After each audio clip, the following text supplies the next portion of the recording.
Hi, I'm Owen Fitzpatrick and I'm a psychologist from Dublin in Ireland. I'm lucky enough to travel quite a lot and do talks around the world and trainings around the world in many different countries. And one of the things that I wanted to do was I wanted to take a video, take the opportunity on a video to share with you an idea that I've had for the last number of years based upon a lot of work that I've done with clients.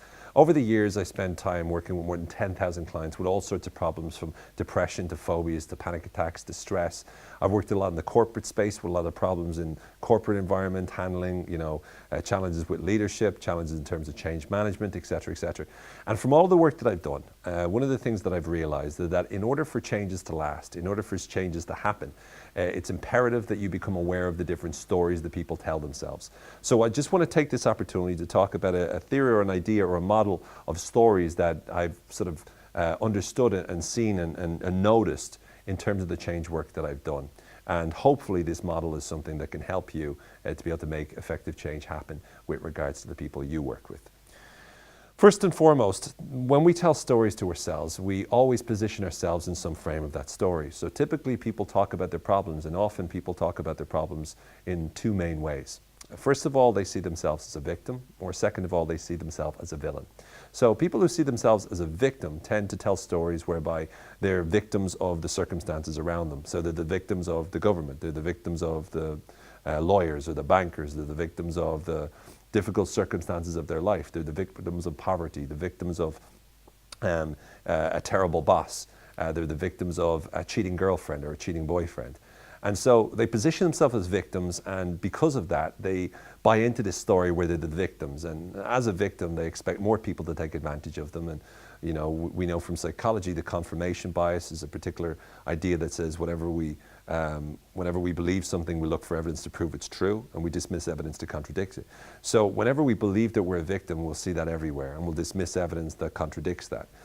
Similarly too, there's people who tend to believe that they're villains. They tend to believe they're a bad person and they're not good enough. They're not good to be around. They tend to believe that they're hopeless and helpless and there's nothing that can be done, that they're worthless. And they tend to see themselves as these things, and therefore they look for evidence to prove that as being true. So once again, they'll always be looking for reasons why they can't succeed, always be looking for reasons why they're bad for people, always looking for reasons why they're a bad person, they're not good enough. So if you believe that you're a bad person, or if you believe that other people take advantage of you, or you're a victim of other people, then invariably, no matter what happens in your life, you're always going to be stuck in those patterns. And part of a great therapist, and what a great therapist allows you to do, or a great person or a great coach that's able to help you to change, is that they're able to help you to change the stories that you tell yourself.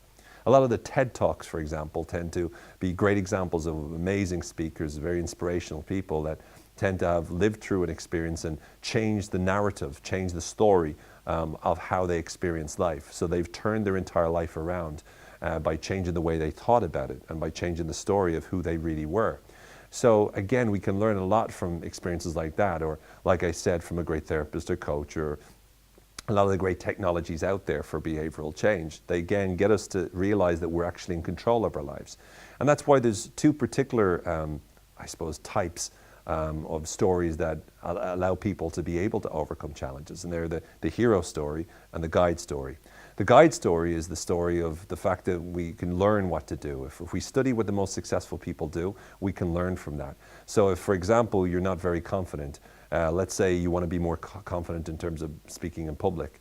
One of the negative stories you could have, you could say, look, I'm a villain, I'm a bad public speaker, I'm no good. The victim would be, well, I've never been given a chance, and even when I'm not, people don't like me, and it's unfair, it's wrong, and therefore I'm always left on stage looking bad, and it's terrible.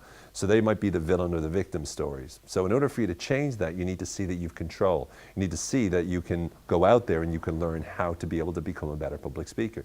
So if you were going down the guide journey, or the guide story, what you would do is you would start to realize that if you go out into the world and study what the most successful speakers do, how the most successful speakers think, how they approach the stage, how they what their beliefs are about public speaking, how they handle setbacks, how they handle difficult audiences. If you were to go out there and study what the most successful people do and do your research and read the books and listen to the CDs or the MP3 files or be able to watch the videos and really study and become a student of public speaking, then in turn, you could learn how to become a more effective public speaker. You could learn how to become more confident. You could learn how to become more engaging. You could learn how to become more charismatic. So again, the guide's journey is seeing yourself as having the opportunity to be able to learn something. And a lot of the people that tended to be able to overcome the problems meant that at some point in their victim or villain story, they realized, well, maybe, what if I could learn what the most successful speakers did? If they're depressed and they believe I'm depressed because the world is horrible, victim, or I'm depressed because I'm a bad person, villain, then they could see, well, maybe I could learn what the happiest people, maybe I could learn what the people who have turned their lives around have done. A lot of times people in Alcoholics Anonymous, they believe they might be the victim of alcoholism, or they might be the villain that is bad because they're an alcoholic. But again, if they can see, well, maybe there's a way that I can learn what people who've overcome alcohol, what successful people that are dry for a certain number of years, what they've done. And again, that becomes the guide's journey. So again, helping people to be able to see themselves going in a different trajectory, building a different story about themselves, can completely and totally transform their life. And it's a really wonderful way of being able to help them. And great successful therapists help them to do that. They share with people the insights and discoveries that allow the person to believe, well, maybe I can learn what it is that I need to know. Great inspirational talks, great speakers tend to inspire people to go, well, if I just knew what they know, if I can just follow the steps that they're saying, then maybe I can get out of it. So again, that's a wonderful story that people can buy into, the guide journey.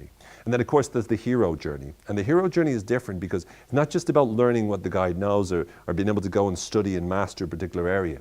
The hero's journey is about struggling against the particular problem. So that instead of seeing yourself as a victim of depression, you see depression as being the villain.